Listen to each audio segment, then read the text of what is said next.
It's beginning to look a lot like Christmas. Aww.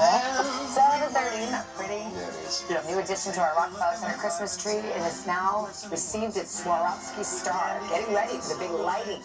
Coming up on Wednesday, December 4th. Yep, we put a ring on it. Yeah, we did. Yes, it's a big one, too. Look forward to that. What'd you call it, a glow up? Yeah. Yeah. She's in a scaffolding, awkward middle school phase right now, but she's about to blossom. She's going to look amazing. All right, guys, we got a busy half hour ahead. We're starting with the story we've been following for months.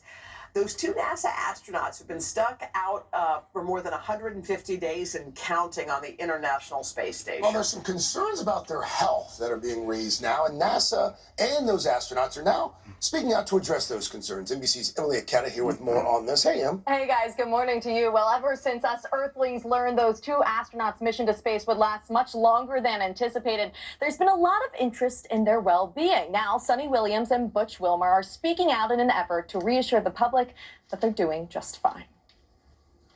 This morning, NASA trying to put an end to concerns over the health of two astronauts stranded in space now more than 150 days longer than planned.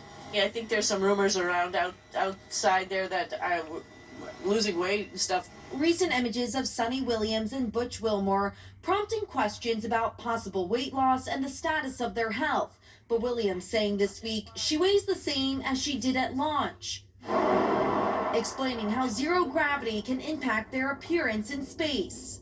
I think things shift around quite a bit. You know, you've probably heard of a fluid shift where folks in space, you know, their heads look a little bit bigger because the fluid evens out along the body. NASA's chief medical officer says crew health is regularly monitored by dedicated flight surgeons on Earth, and they have an individual diet and fitness regime to ensure they remain healthy. I'm going to get on our treadmill here. That includes running, biking, and lifting. Wilmore, a former football star for Tennessee Tech, telling his alma mater, "We work out 2.5 hours a day every single day, so it's great to stay in shape." Former astronaut Mike Massimino says exercise in space is important to make up for the lack of physical stress on the body while experiencing weightlessness. You're just floating from one space to the other, and there's no load, or we would call like forces on your body or your muscles or your bones.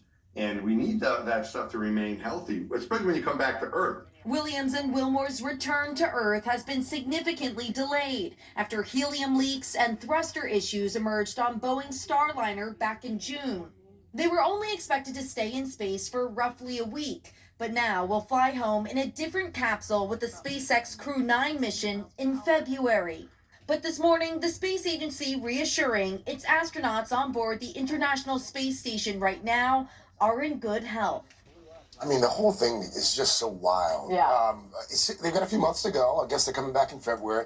What are they going to be doing between now and then? Yeah, there's a big difference from a few weeks to a matter of months. Yeah, so these are experienced astronauts. Between the two of them, they have already been in space for a combined number of more than 500 days. Right now, NASA says that they're doing a whole host of things, including analyzing that problem-plagued Starliner. They're keeping up maintenance on the International Space Station, and they're conducting research, which includes, by the way, the impact of being in weightlessness and zero gravity on the body, which is pretty interesting. All right. Keep us posted. Thanks, Em. Thank you. Still ahead this morning, a Thursday morning treat. Grammy-winning superstar Gwen Stefani right here. She's going to perform live in our studio. Plus, here's a question. Is Lindsey Vonn eyeing a